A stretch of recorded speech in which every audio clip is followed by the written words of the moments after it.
ក្នុងវីដេអូមុនខ្ញុំបានលើកពាក់ព័ន្ធទៅនឹងចំនួនថ្មីដែលដុះទៅតាមអាយុរបស់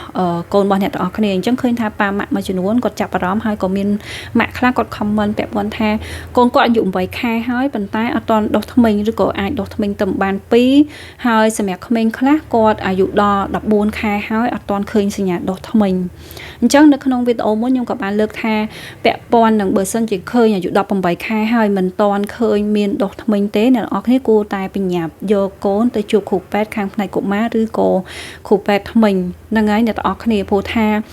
បើតាម guideline របស់ WHO បើសិនជាក្មេងដុះបានន័យថាអត់ឃើញមានដុះថ្មីសោះតែម្ដងនៅអាយុ18ខែគឺយើងត្រូវតែយកគាត់ទៅជួបពេទ្យដើម្បីដោះស្រាយនៅបញ្ហាហ្នឹងតែដោយឡែកខ្ញុំចង់រំលឹកអ្នកទាំងអស់គ្នាថា14ខែអត់ទាន់ដុះថ្មីគួរធ្វើបែបណាក៏ត្រូវយកគាត់ទៅជួបគ្រូពេទ្យដើម្បីឲ្យដឹងថាតើគាត់មានបញ្ហាអីប្រកបពួកអីក្មេងដែលចាប់ផ្ដើមដុះថ្មីគឺចាប់ផ្ដើម start ចាប់ពីអាយុ6ខែឡើងទៅ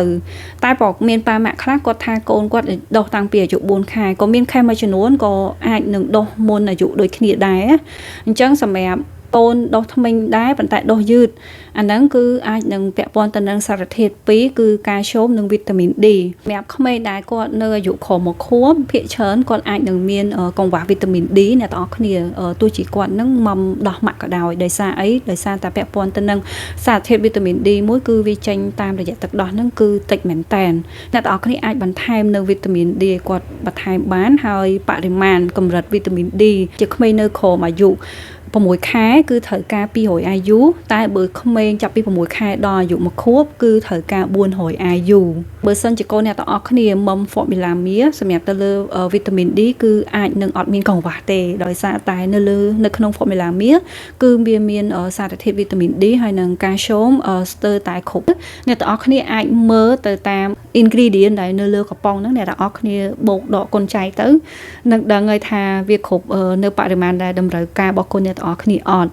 ប៉ុន្តែទៅលើសារធាតុកាល់ស្យូមគឺសម្រាប់ក្មេងដែលនៅក្រោមអាយុ1ខួបហ្នឹងគឺត្រូវការ600មីលីក្រាមអញ្ចឹងខ្ញុំនិយាយដល់ក្មេង1ខួបឡើងទៅត្រូវការទៅលើ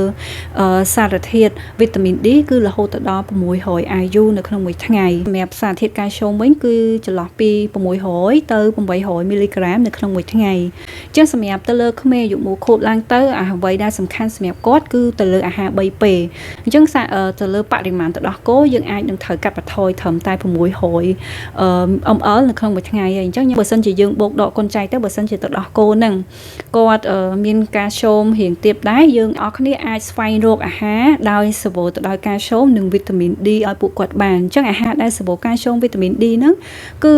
នៅក្នុងទឹកដោះគោស្រស់ក៏ដូចជាឈីសក៏ដូចជា yogurt ឬក៏នៅក្នុងបន្លែដូចជាពពួកផ្កាស្ពៃបើន័យថាពពួក broccoli នឹងឯងហើយនឹងគ្រាប់ធញ្ញជាតិហើយក៏មាននៅក្នុងស៊ុតក្រហមដូចគ្នាទៅលើវីតាមីន D គឺសម្បូរខ្លាំងមែនទែនត្រីសាម៉ុនក្នុងករណីថាកូនអ្នកទាំងអស់គ្នាគាត់ញ៉ាំអាហារបានតិចហើយគាត់ញ៉ាំទឹកដោះគោបានតិចអ្នកទាំងអស់គ្នាអាចបន្ថែមវីតាមីនបន្ថែមសម្រាប់គាត់ការបន្ថែមទៅលើវីតាមីនអ្នកទាំងអស់គ្នាគួរតែមានការប្រឹក្សាជាមួយនឹងគ្រូពេទ្យសិន